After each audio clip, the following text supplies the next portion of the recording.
Welcome to the UpCycle Canada Podcast. I'm Jennifer, and together with my husband Dave, we started with an idea, worked on it as a side hustle, and grew it into our first eco-friendly store. At UpCycle Canada, we repurpose, refinish, and reuse discarded items, giving them new life. Sit in on the conversation as we continue to grow from a small side hustle into something much more. Special guests will drop by and share their journey with you as well. This is the most eco-friendly small business podcast in your favorites. This is UpCycle Canada, where yesterday's items are reborn. Let's do this.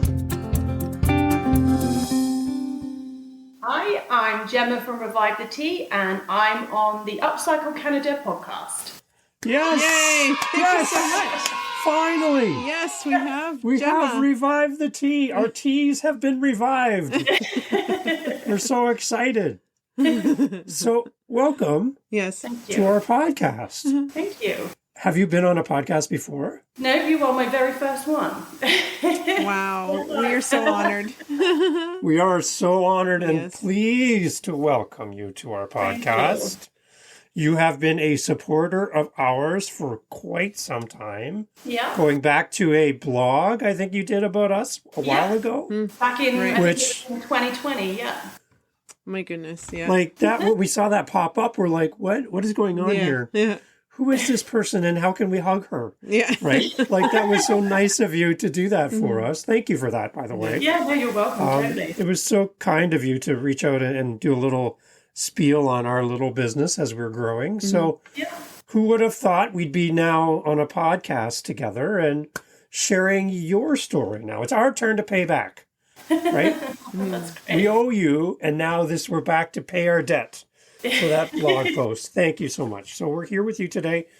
Revive the TEE, an amazing idea, a great way to repurpose shirts and clothing with memories attached and make something uniquely specific and meaningful for people. Like a keepsake. Right. Yeah. You're 100%. you're not going out to the store and buying random tees and just making some random quilt. No. You are working with something that comes from a person's personal collection of shirts. Yeah. They're sending them to you. I'm explaining it all. You're the boss here. You explain it to me. Yeah. How does all this work? Tell us Yeah. about it.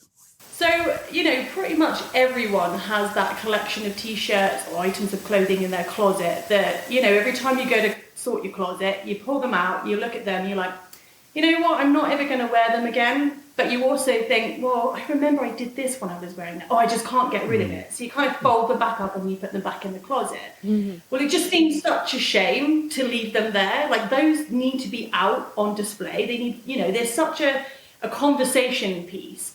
So, we take those shirts and, as you say, we create blankets and quilts from them. And, I'll give you an example. I've made one for my toddler, and every evening we sit down on his bed with his blanket, and it's like a visual storyboard. Like, we'll sit there and we'll pick out each individual square, and we'll be like, well, do you remember when you wore this in San Diego? Do you remember when, Nanny from England bought you this one? And it's just such a lovely, it's just so sentimental. It's just so nice to be wrapped up in those memories.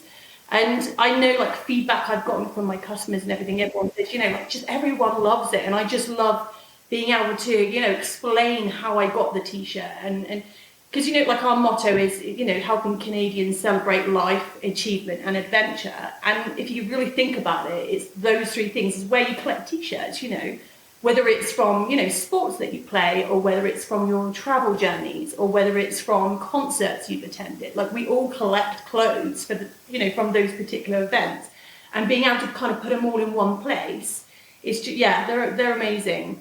I'm kind of blowing my own trumpet here, but I genuinely, absolutely love my product. It's awesome. And I think the other thing as well that, a lot of people kind of struggle with is, it's kind of a bit of a morbid subject, I guess, but when loved ones pass as well, it is definitely always a dilemma, what do you do with their clothes? Because again, holding the memories, but not only that, it's kind of the smell as well of the clothing.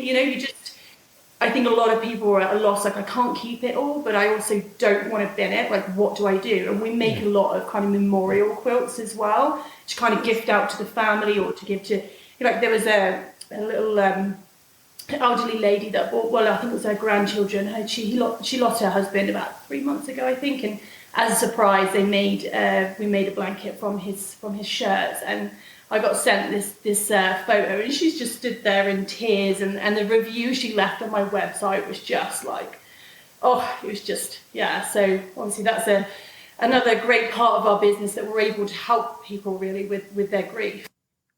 That's really amazing. I love that there's a story, right? Yeah. The material has a story. There's a photo of Grandpa up on the wall. He's wearing the shirt. Yes. I now have the shirt as a blanket. I can snuggle with it. I can hold it. Yeah. It's great. It's like, who does that? You can't get this at a big store. No. There's no meanings attached to this, right? Totally. So you're doing something that's totally unique and specific. I love it. It's all custom. Yeah. Every piece. Yeah. Right? Yeah, totally. Like we've tried to make our process like super simple for people to order, but like you say, still they're custom because they're unique to every individual. There's no, like you say, no mass producing of anything, and and even throughout our whole kind of process of creating the quilt, we love, like, we pride ourselves on our customer service. So we're constantly in contact with the customers and sending them photographs and everything, just to kind of really make them a part of the journey of creating, from these t-shirts right way through to their finished product. Mm-hmm.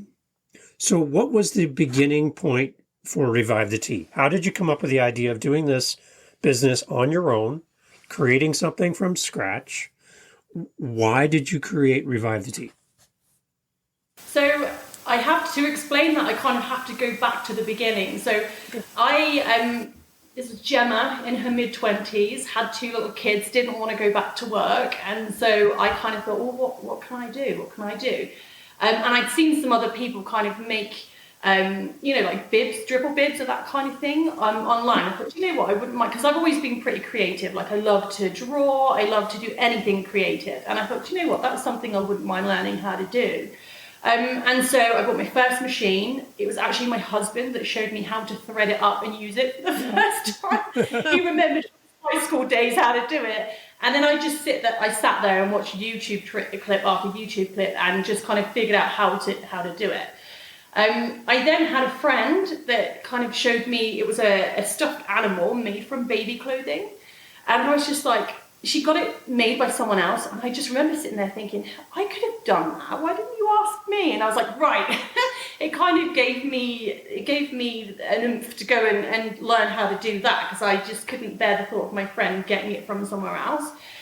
So I kind of progressed then on to making memory animals. So people would send me their baby clothing and I would turn them into like bears and lions, and pretty much can make any type of animal you can imagine. And then from there, it progressed on to people asking about baby quilts. And actually, this is something like I've been doing for 10 years now. And then we immigrated to Canada. And when that happened, we started to get... So my other quilts are extremely detailed. They're quite costly because they take me weeks, if not months, to create.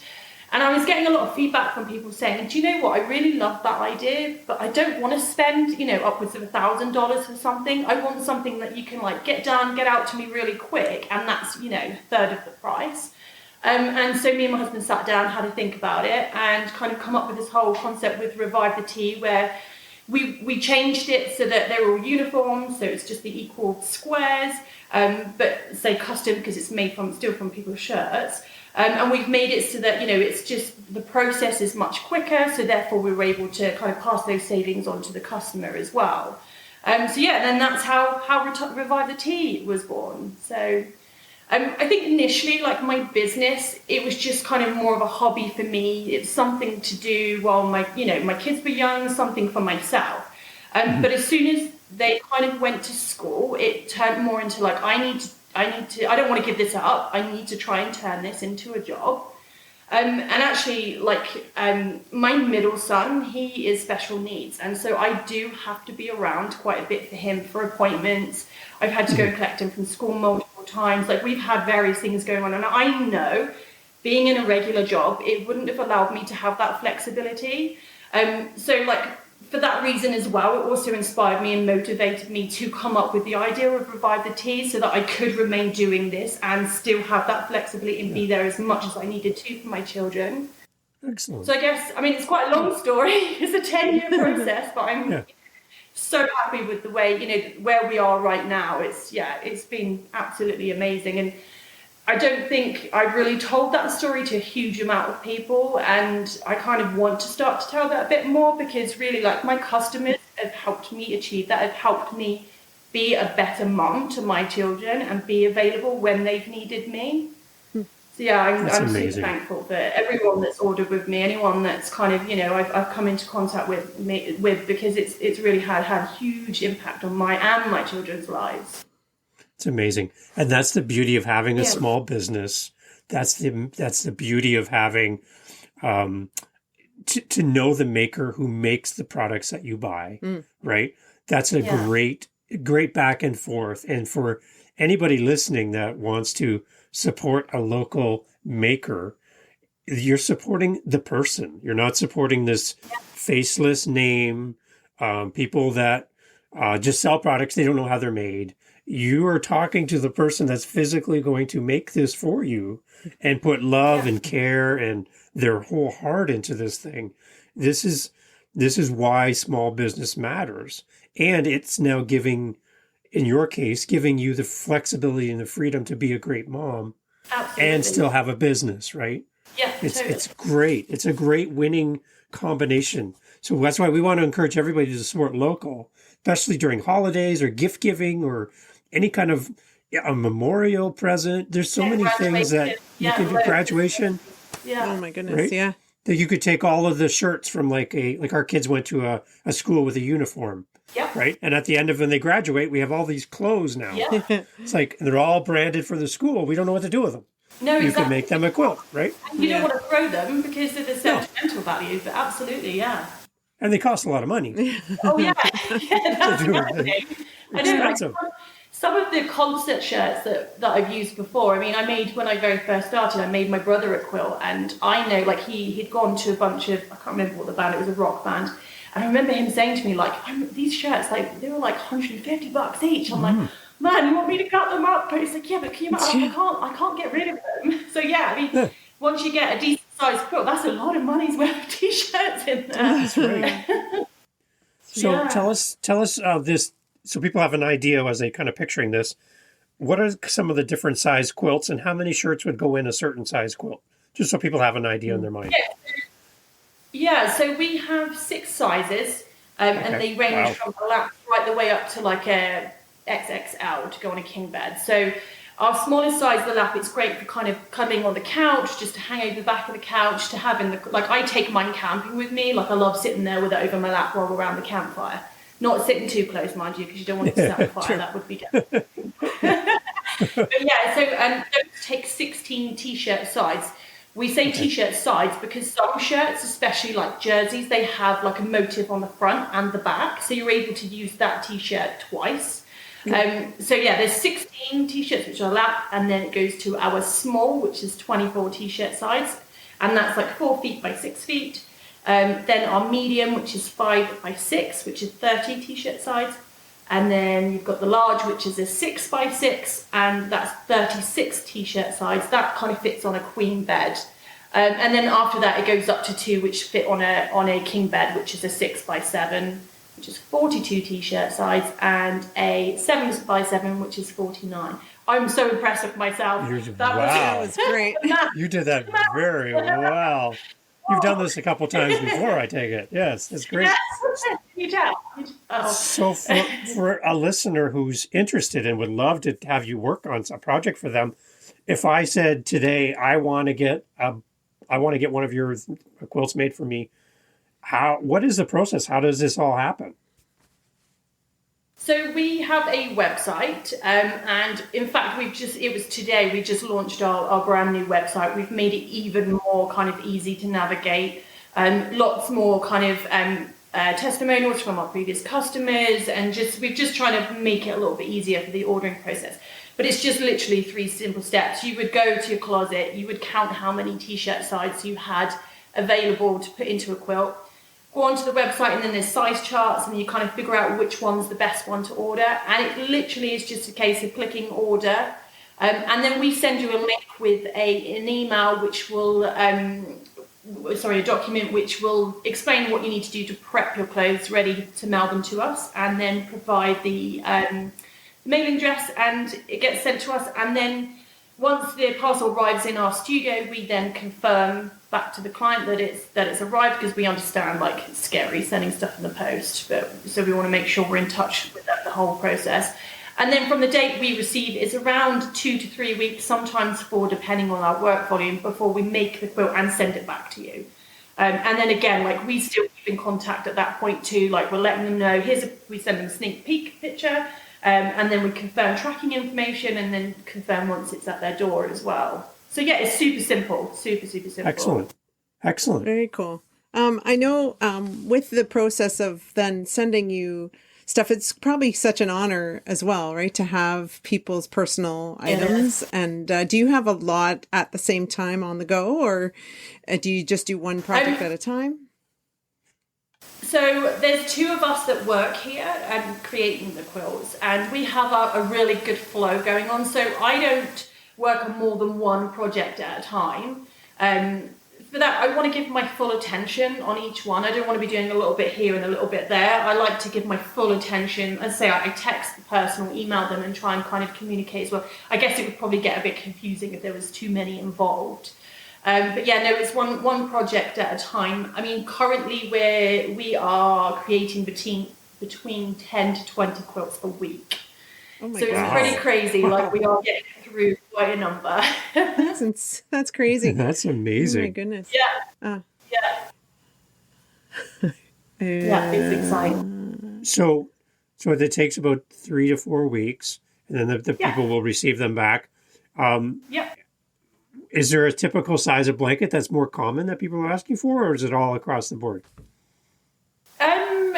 It depends. We seem to go through stages. Like, a few weeks back, we had a bunch of the 7x7s, which I love making. Like, they're massive and they just look so cool once they're done. But I would say our most popular size is probably the 4x6 or the 5x6. So the 4x6 is good for like a twin bed, or again from the couch, and then a 5x6 is good for, again, a twin bed that kind of, or a double bed that kind of hangs down the side a little bit. So I'd say those 2 are our most popular. So the blankets, are they then one-sided and there's a backing on the back? Is that how it looks then? Yeah, so the top. Okay.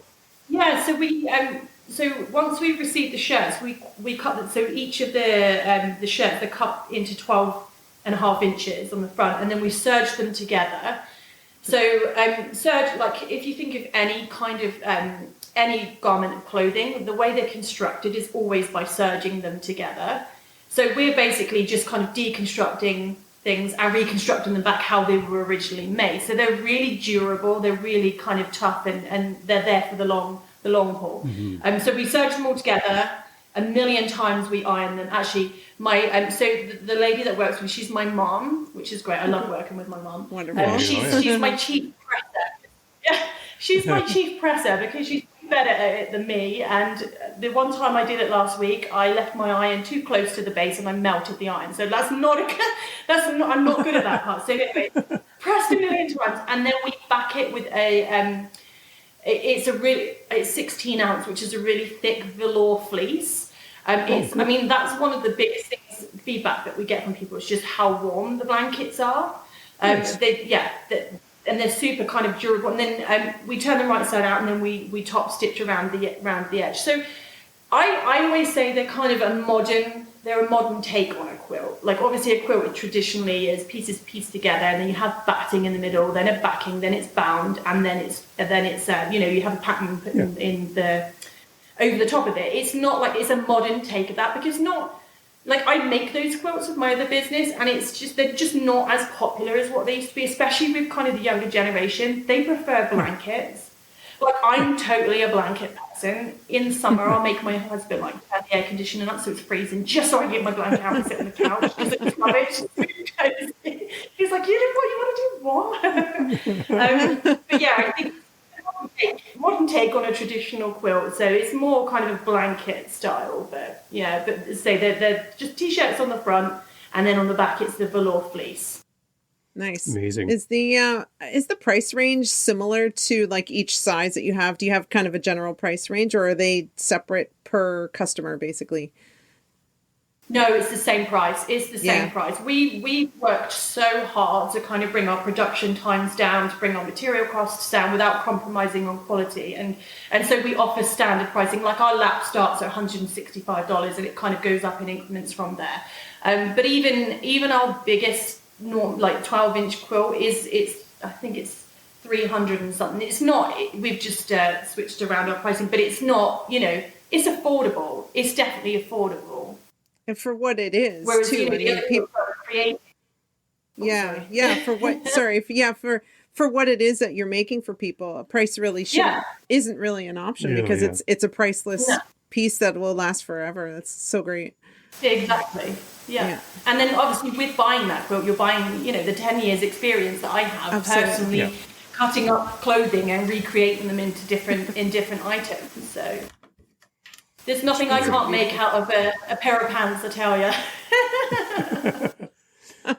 So you have the whole line. You have the whole line of blankets. I think we mentioned you do pillows as well. Yeah, so we do pillows as well. So that's for kind of people where they just have maybe one or two shirts that they want to make something from. They don't quite have enough for the small lap size. So we do either like a patchwork cushion where you can put, because like on the side of the sleeves on some shirts, some people have like little motifs and they want to take up a huge, great big square in the quilt with one tiny little motif. So they'll use those and combine them together to make a pillow cover. But we also, and this has been a more recent thing, we also offer baby toddler quilts. So that's using smaller 6-inch squares. Yeah, they are awesome because, I mean, every normal 12-inch square, we have 4 for the baby one. So you can imagine even like the 16 t-shirt size times that by 4. Like there's a lot of squares that go into them. And when you pick them up, they're so heavy. It's almost like a weight, not quite like a weighted, but almost like a weighted blanket. I love it. And then we also offer larger 16-inch squares because sometimes like jerseys or concert shirts, they can have massive motifs on them. So, and then we also do a combination of the 12-inch and the 6-inch, which is our hybrid quilt. So there's a ton of options depending on like what clothing you have in your closet and what you want to include. That's great. So when people reach out to you, they can just call you up and like, Gemma, I don't know what I want. Can you give me some direction? Give me some ideas. And you can kind of direct people. I have my shirts. I don't know what to do next. You can walk them through the whole process, right? Yeah, totally. I mean, there's loads of opportunity to speak to me. I mean, my information's on my website, on all of my social media. I also go live on Instagram every Wednesday at 10 a.m. Mountain Time, just for kind of a Q&A, that kind of thing, because, quite often or not, I do get obviously asked a lot of those same questions, so I'm kind of quite good at answering those now and helping, and kind of help people navigate through making that decision to place an order. Your Instagram lives are great, by the way. I love them. I watch them. I think they're great. You are so natural and so casual. You're just like, hey, yeah, sure, I can do that. And they can see you read. Man. Oh, yeah, I can do that. Yeah, hi, yeah, sure. It's so natural, right? Man, I definitely wouldn't say natural. I mean, if you scroll back and look at some of my very first lives, I remember my very first one, I was sat up in my daughter's bedroom and I could just see the colour drain from my face and I was just like, just trying, because, it's not scripted, is it? You're just kind of doing stuff off the cuff and it's just, and quite often than not, I think one of my biggest issues sometimes is I'll say something that's really British and like my audience, because obviously we're in Canada and it's a Canadian-based business, my audience will be like, I have no idea what you just said. So I have to really kind of be conscious of that. Yeah. I love it. Yeah. I watched, actually today I was watching, you had posted a live about a 45 minutes, and you were talking about March to meet your maker. I thought that was pretty neat. So do you want to explain a bit more about that and what the purpose is? It's something it's something that I've done ever since really I've had my social media accounts, I think, with my original business. So I think her name's Joanne Hawker, but I think she's based in the UK, but every year she produces this hashtag March Meet the Maker, and it's prompts that she gives you every single day to talk about different aspects of your business, handmade business, and there's loads of different handmade businesses all across the world that take part. It's really grown, actually. That community's gotten massive. But normally I will make a post, but I thought this year what I might do is just do like the live shorts and just do, you know, talk about what the hashtag is, that what the prompt is that day, and just kind of and it will just be an opportunity for people to kind of tune on to do it at the same time every day, 11 o'clock Mountain Time on my Instagram. So it's just an opportunity for people to kind of tune in and get to know me a little bit better, really. The one thing I saw too, you did a post recently on Instagram talking about an article in the CBC. Talk about that a little bit. Yeah. Talk about that. Yeah, so the article was saying that basically I think textile waste in Canada is one of the largest growing problems. And so the article was just saying basically what happens to it. And I think a lot of the textiles that end up, you know, being recycled aren't being recycled, they're actually going to landfill. So I actually reached out to CBC just to let them know, because they were saying, you know, we need to do more. And I made a reel on Instagram and said, you know, actually CBC, I am doing something about it. And yeah, so I contacted them to see whether there was any way we can kind of work together to bring awareness to their listeners, to their readers about what we do here. Because I think that's the thing, I get a lot of feedback from people like, oh man, I've never even thought of that idea. What a brilliant idea. Oh, I just chucked a bunch of my clothes. So, you know, everyone that I've encountered has loved the idea. It's just getting in front of all of those people and, you know, waving your hands saying, hey, you know, this is what I do. Come and send me your shirts, you know. That's really great. Yeah. So the one thing about having a small business is you have to, not only are you the maker, but you're also the business manager, you're the CEO, you're in charge of finances, you're in charge of marketing, you do everything, right? Yeah, we wear many hats. So building a community online around your business, let's talk about that for a couple minutes. What works for you? What is hard to do? Where have you got success? What's not really worked? How do you build community around Re-Vive the TEE? So I am pretty much on every single social media app going because I do truly believe there are different, you know, people that are on Instagram aren't always going to be on Facebook. People on Facebook aren't always going to be on TikTok. So I kind of try and do a bit of everything. I think right now what seems to be working the most is the reels and the TikToks that I've been doing. I mean, I feel like I completely humiliate myself, but anyway, it gives people laughs. So. I have to say, being, you know, to one of those TikToks I watched today, and you had your back to the camera, and it said, "Give me something," and you turned, and you did a squat and turned, and you're like, crawled. That cracked us up. I laughed out loud. I'm like, oh my gosh, that is so great. I watched it like 3 or 4 times over and over. I'm like, this is so great. It's so real. This is the thing. You try. The amount of people, so that's obviously a TikTok trend at the moment. It's like when it says, give me something, you're supposed to squat down. And obviously being in almost my 40s, I can't be doing stuff like that anymore. Like I'm not doing that. So I was just kind of trying to relate to my, you know, to my crowd that are in my age range. But yeah, I mean, those seem to be, when I make a fool of myself, that seems to be the best that reaches the most amount of people and gets the most amount of feedback. But I think just being authentic, just being yourself really is the most important thing, and sharing parts of yourself and your life, not just being business, you know. So so everything, just mainly video is working for me right now, but you know, I still try to remain consistent across all of my social media apps. The one thing we find too, dealing with our customers that come in and find us for the first time, we find that they come to us, or maybe originally they find us for the product, but they stay because of the person, right? They connect with us, they connect with you, and you now have a customer that will be coming back to you.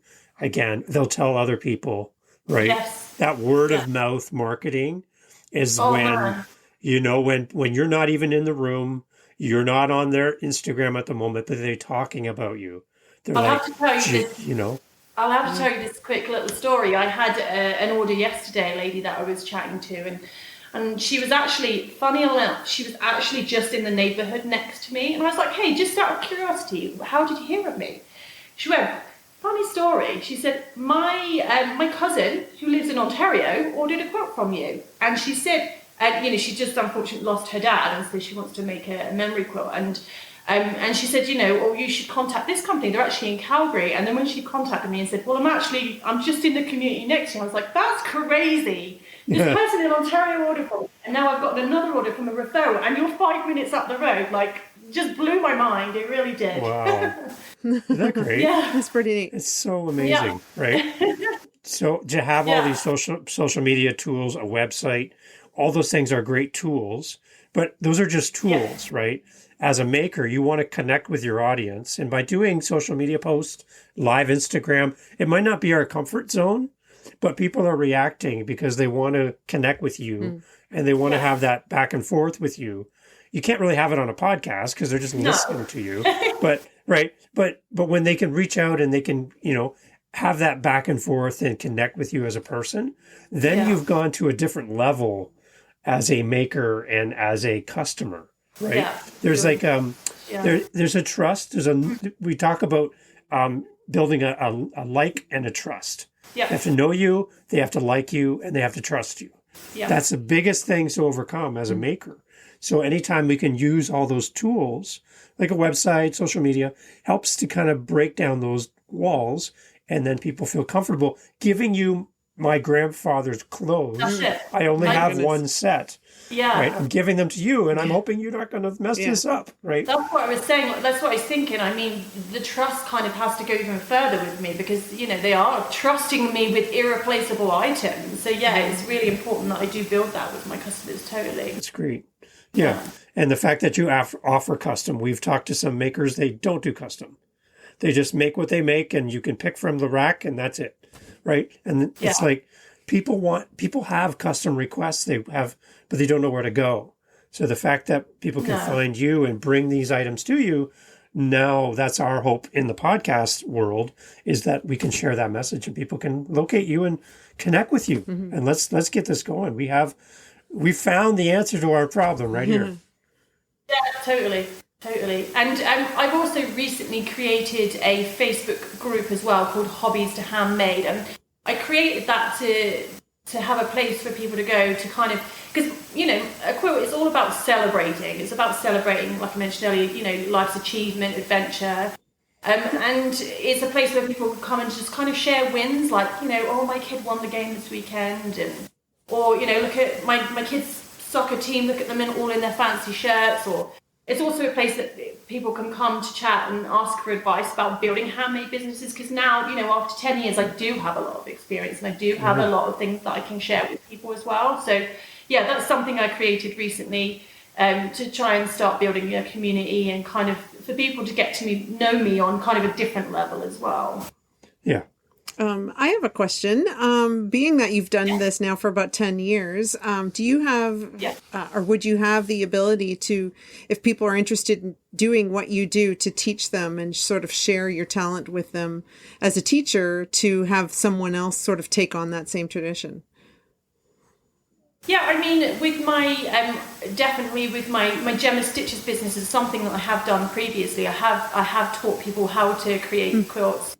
And how to create the memory animals. I mean, the only thing I would say is the way that I create stuff, it's kind of a bit like, I'm not, like, I think some people especially in the quilting world, like to plan, but I'm not. I'm someone that just kind of, my mind doesn't work like that. I just kind of go in, I have my own little process, but it all comes together in the end. It's not like this goes there and this goes there. It's kind of like a process. But it's definitely something that I have taught in the past for sure.